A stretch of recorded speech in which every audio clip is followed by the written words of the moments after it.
जय हिंद दोस्तों, वंदे मातरम। पिछले कुछ दिनों में हम लोगों ने देखा कि किस तरह से बॉलीवुड में एक भूचाल सा आ गया जब बॉलीवुड के कुछ बड़े लोगों ने मतलब जावेद अख्तर साहब या नसीरुद्दीन शाह साहब ने खुलकर तालिबान के बारे में बात करी।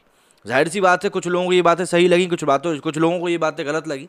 लेकिन जावेद अख्तर साहब ने अब एक बार फिर से अपनी बात में कुछ और बातें जोड़ते हुए नई बात कही है। इसके साथ ही उन्होंने एनडीटीवी को दिए हुए अपने उस इंटरव्यू का भी जिक्र किया है, जिसके बारे में लोग ये बोल रहे हैं कि भैया आपने वहाँ पर काफ़ी कुछ गलत कह दिया है। लेकिन जावेद अख्तर साहब आखिर सामने आकर इतनी बड़ी बातें क्यों बोलनी पड़ी? नसीरुद्दीन शाह साहब ने भी क्यों ये बोला कि भाई मैं बोलता हूँ, जावेद साहब बोलते तो हम लोगों को डर रहता है कि हम काफ़ी कुछ खो सकते हैं। ये सब बातें उन्होंने क्यों कही और क्या कही है, इस वीडियो में हम लोग जानते हैं। 3 सितंबर 2021 को जब मैंने एनडीटीवी को इंटरव्यू दिया था तो मुझे मालूम नहीं था कि मेरी बातों पर इस तरह की तीखी प्रतिक्रिया पैदा होगी। एक तरफ कुछ लोगों ने बड़े कड़े शब्दों में अपनी नाराज़गी और गुस्से का इजहार किया, दूसरी तरफ देश के हर कोने और इलाके के लोगों ने मेरी बात की तस्दीक करी, मेरे नज़रिए से सहमति जताई।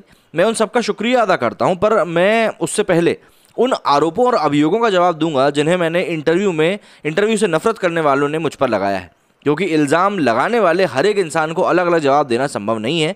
मैंने यहाँ एक साथ जवाब दे रहा हूँ। मेरे आलोचकों का इल्ज़ाम है कि मैं हिंदू दक्षिणपंथियों की आलोचना तो करता हूँ मगर कभी भी मुस्लिम उग्रपंथियों के खिलाफ नहीं बोलता। उनका अभियोग है कि मैं 3 तलाक, पर्दे, हिजाब और मुसलमानों के दूसरे पिछड़पन के दस्तूरों के बारे में कभी कुछ नहीं बोलता। मुझे कोई आश्चर्य नहीं है कि इन लोगों को मेरे बरसों से किए गए कामों का ज़रा भी इल्म नहीं है। आखिरकार मैं इतना महत्वपूर्ण व्यक्ति तो नहीं हूँ कि सबको मेरे क्रियाकलापों की खबर हो जो मैं लगातार करता रहता हूँ। दरअसल सच्चाई यह है कि पिछले 2 दशकों में 2 बार मुझे पुलिस की सुरक्षा दी गई, क्योंकि मुझे मुस्लिम चरमपंथियों की ओर से जान से मारने की धमकियां दी जा रही थी। पहली बार ये तब हुआ जब मैंने 3 तलाक का पुरजोर विरोध किया था। मैंने जब इसकी खिलाफत करी तब ये विषय राष्ट्र के सामने उछला भी नहीं था, किंतु उसी समय मैं मुस्लिम फॉर सेक्युलर डेमोक्रेसी नाम के संगठन के साथ भारत के बहुत से शहरों जैसे कि हैदराबाद, इलाहाबाद, कानपुर, अलीगढ़ जाकर इन पुरातनपंथी रूढ़ी के खिलाफ बोल रहा था। इसके नतीजा ये हुआ कि मुझे जान की धमकियां मिलने लगीं और मुंबई के एक अखबार ने उन धमकियों को अपने एक अंक में साफ साफ दोहराया भी। उन दिनों के मुंबई के पुलिस कमिश्नर A.N. रॉय ने उस अखबार के संपादक और प्रकाशक को तलब करके ये कहा कि अगर मुझ पर कोई हिंसक जानलेवा हमला हुआ तो उसका जिम्मेदार मुंबई पुलिस उस अखबार को ही मानेगी। 2010 में एक टीवी चैनल पर एक जाने माने मुस्लिम मौलाना कल्बे जवाद ने मेरा वाद विवाद हिजाब बुर्के की सड़ी गली परंपरा के बारे में हुआ। उसके बाद वो मौलाना साहब मुझसे इतने नाराज़ हो गए कि कुछ ही दिनों में लखनऊ में मेरे पुतले जलाए जाने लगे और मुझे मौत की धमकियां मिलने लगीं। उस वक्त फिर से मुझे मुंबई पुलिस ने सुरक्षा कवच दिया। इसलिए मुझ पर यह इल्ज़ाम कि मैं चरमपंथी मुसलमानों के खिलाफ खड़ा नहीं होता, ये सरासर गलत है। कुछ ने मुझ पर तालिबान को महिमा मंडित करने का भी आरोप लगाया। इससे अधिक झूठ और बेतुकी कोई बात हो ही नहीं सकती। तालिबान और तालिबानी सोच के लिए मेरे पास निंदा और तिरस्कार के अलावा कुछ और है ही नहीं। मेरे एनडीटीवी साक्षात्कार से एक सप्ताह पूर्व 24 अगस्त को मैंने अपना ट्वीट में लिखा था कि ये चौंकाने वाली बात है कि मुस्लिम पर्सनल लॉ बोर्ड के 2 सदस्यों ने अफगानिस्तान में बर्बर तालिबान के कब्जा होने पर खुशी जताई है। हालांकि संगठन ने खुद को इस बयान से दूर रखा, किंतु इतना काफ़ी नहीं है। ये ज़रूरी है कि मुस्लिम पर्सनल लॉ बोर्ड इस विषय पर अपना दृष्टिकोण साफ करे। मैं यहाँ अपनी बात को दोहरा रहा हूँ क्योंकि मैं नहीं चाहता कि हिंदू दक्षिणपंथी लोग इस झूठ के पर्दे के पीछे छुपें कि मैं मुस्लिम संप्रदाय की दकियानूसी पिछड़ी प्रथाओं के विरोध में खड़ा नहीं होता।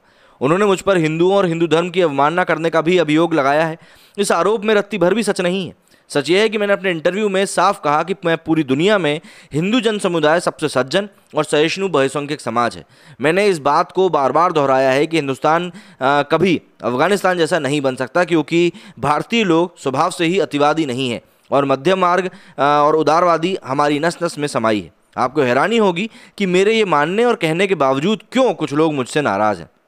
इसका उत्तर यह है कि मैंने साफ शब्दों में हर प्रकार के दक्षिणपंथी और आदिवादी कट्टरपंथियों और धर्मांध लोगों की भत्सरना की है, फिर वो चाहे जिस धर्म मजहब के पंथ हों। मैंने जोर देकर कहा है कि धार्मिक कट्टरवादी सोच चाहे जिस रंग की हो, उसकी मानसिकता एक ही होगी।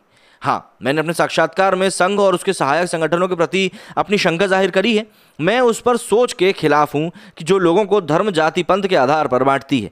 मैं हर एक उस व्यक्ति के साथ हूँ जो इस प्रकार के भेदभाव के खिलाफ है। शायद इसलिए सन 2018 में देश के सबसे पूज्य मान्य मंदिरों में से एक काशी के संकट मोचन हनुमान मंदिर ने मुझे आमंत्रित कर शांतिदूत की उपाधि दी थी और मुझ जैसे नास्तिक को मंदिर में व्याख्यान देने का दुर्लभ सौभाग्य भी दिया था। कुछ लोग मेरी इस बात से नाखुश हैं।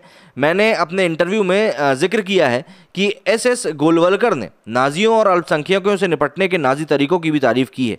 श्री गोलवलकर 1940 से 1973 तक संघ के मुखिया थे।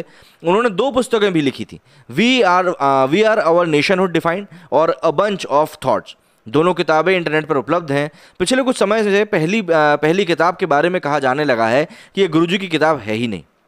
ऐसा इसलिए क्योंकि कोई भी उसमें लिखी बातों का समर्थन नहीं कर पाएगा। उनका कहना है कि गलती से गुरुजी का नाम उस किताब से जुड़ गया है। हालांकि कई सालों से उसके बहुत संस्करण छपते रहे, तब किसी ने कोई बात नहीं कही। We are our nationhood defined सन 1939 में प्रकाशित हुई थी और स्वयं गुरुजी सन 1973 तक संसार में विद्यमान थे और 34 सालों में उन्होंने कभी इस पुस्तक का खंडन नहीं किया। इसका मतलब है कि अब इस किताब का खंडन केवल राजनीतिक मजबूरी है। इस किताब के कुछ उदाहरण भी हैं जो कि मैं आपको बताता हूं। जैसे उसमें लिखा था कि अपनी नस्ल और संस्कृति को विशुद्ध रखने के लिए जर्मनी ने विधर्मी यहूदियों का सफाया करके दुनिया को अचंभित कर दिया था। अपनी नस्ल प्रजाति पर गर्व का सर्वश्रेष्ठ उदाहरण है जर्मनी। जर्मनी ने यह भी सिद्ध कर दिया था कि मूल से ही विपरीत नस्लों और संस्कृतियों का साथ रहना और एक होना कितना संभव है। इस सबक से हम भारतीय लोग कितना कुछ सीख कर लाभान्वित हो सकते हैं।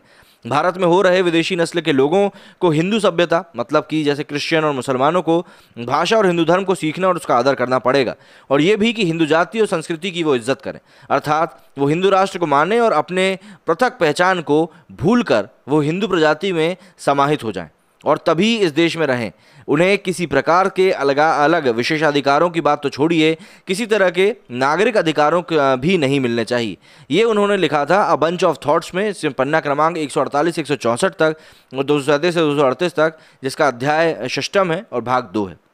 आज भी सरकार में उच्च पदों पर आसीन मुसलमान और दूसरे भी राष्ट्र विरोधी सम्मेलनों में खुलेआम बात कर रहे हैं। कई प्रमुख ईसाई मिशनरी पादरियों ने साफ कहा है कि उनका उद्देश्य इस देश में प्रभु यीशु का क्रिस्तान साम्राज्य बनाने का है। दोनों उदाहरण अपने आप में स्पष्ट हैं। ये जावेद अख्तर ने 9 सितंबर 2021 को कहा है। लेकिन एक बात जो मुझे इसमें थोड़ी सी विरोधाभासी लगती है वो ये है कि आप जिस किताब का उदाहरण देकर समझा रहे हैं वो किताब को कितने लोग फॉलो करते हैं, और आप जिनसे उनका कंपैरिजन कर रहे हैं कि वो अपने धर्म को बढ़ाने के लिए दूसरा धर्म भी तो लगे हुए हैं, जैसे ही हिंदू धर्म की बात हो रही है, उस किताब के पीछे कितने लोग लगे हुए हैं। मतलब जैसे कि मैंने जब ये आर्टिकल पढ़ा तभी मैं इस किताब के बारे में जान पाया कि मेरे हिंदू धर्म के बारे में इस किताब में कुछ ऐसा लिखा हुआ है। लिखा होगा गुरुजी ने, मुझे कोई बात नहीं, लेकिन मैं इस प्रकार की बात से सहमत नहीं हूँ। अब इसको लेकर मैं किसी से लड़ाई झगड़ा नहीं करूँगा कि यार तुम इस बात को क्यों मानते हो। भाई जिसकी जो मान्यता है वो मान रहा है, लेकिन जो चीज़ गलत है उस चीज़ गलत को तो हमें पॉइंट आउट करना पड़ेगा ना। बस बात इतनी सी है, लेकिन लोगों को ये चीज़ काफ़ी मुश्किल से समझ में आती है। खैर, जावेद अख्तर साहब ने अपने इस बात में काफ़ी सारी बातें क्लियर कर दी। खैर, 3 तलाक को लेकर जो उन्होंने बात कही वो भी मैंने पहली बार ही सुनी है कि उन्होंने ऐसा कुछ कहा था 3 तलाक के विरोध में, जो कि बहुत अच्छी बात है। लेकिन देखिए, ऐसा है कि भारतीय लोगों को भी समझना पड़ेगा थोड़ी बातों को कि किस तरीके से किस चीज़ को परसीव करना है। बस बात इतनी सी। मेरे स्टूडियो में फिलहाल इतना ही। यदि आप लोगों को कुछ कहना तो मुझे कमेंट करके ज़रूर बताइएगा। जय हिंद, जय भारत।